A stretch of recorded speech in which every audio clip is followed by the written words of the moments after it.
Aku bukan jenis yang mudah percaya dengan benda-benda tahyul. Tapi pengalaman aku sewa sebuah rumah murah di pinggir Pekan Gopeng memang mengubah segala-galanya. Tahun 2022, aku baru ditukarkan kerja ke Gopeng. Gaji tak seberapa dan aku terdesak cari rumah sewa yang murah. Dalam satu grup Facebook, ada orang iklankan rumah sewa 190 sebulan. Rumah kayu lama, katanya lengkap dengan bekalan air dan elektrik. Terlalu murah. Tapi masa tu aku fikir, mungkin sebab rumah tu jauh sikit dari jalan utama.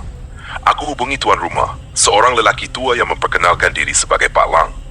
Suaranya dalam telefon kedengaran serak dan berat. Tapi dia ramah. Dia kata rumah tu memang kosong lama, tapi masih elok dan boleh didiami. Ada orang pernah sewa ke sebelum ni? Aku tanya. Adalah, tapi kejap je. Tak tahan agaknya. Jawabnya sambil ketawa kecil. Tapi entah kenapa, ketawanya buat bulu roma aku meremang. Aku buat keputusan pergi tengok rumah tu petang esoknya. Lokasinya agak terpencil, kira-kira 10 minit dari jalan besar. Rumah kayu satu tingkat, cat luar dah pudar. Rumput di halaman dah tinggi separas lutut. Tapi yang pelik, rumah tu tak berhabuk sangat. Macam ada orang jaga. Pak Lang buka pintu dan biar aku tengok sekeliling. Dalamnya sederhana. Ada ruang tamu, dapur kecil, satu bilik air dan 2 bilik tidur. Bau dalam rumah tu susah nak jelaskan. Macam bau kayu repot campur bau busuk yang tengit, tapi samar-samar saja. Aku cuba berseloroh, Pak Lang simpan bangkai tikus ke dalam ni, dia cuma senyum nipis. Rumah lama, biasalah. Tanpa fikir panjang, aku ambil keputusan sewa. Mana dapat rumah 160 sebulan, siap ada tilam dan kipas siling? Hari pertama berpindah, malam tu hujan renyai.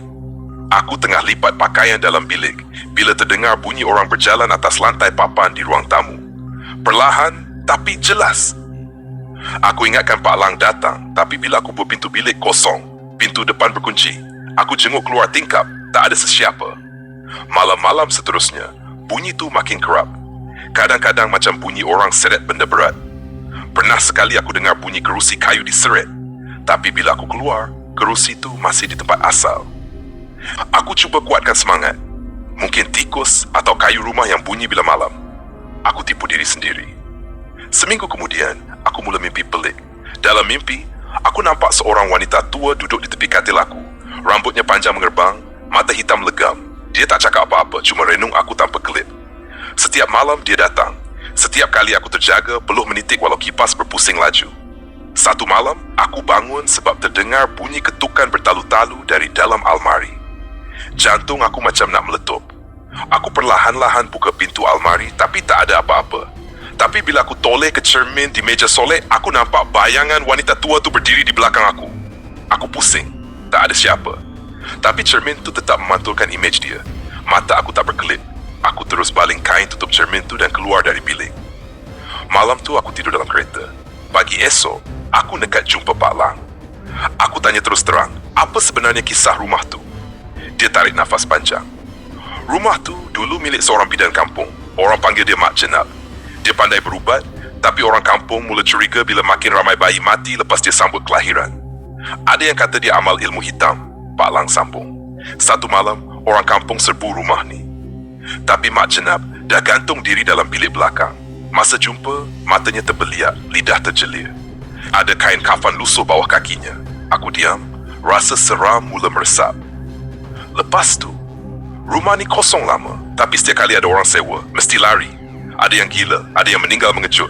Aku sewa murah sebab aku dah tak sanggup tengok rumah ni reput.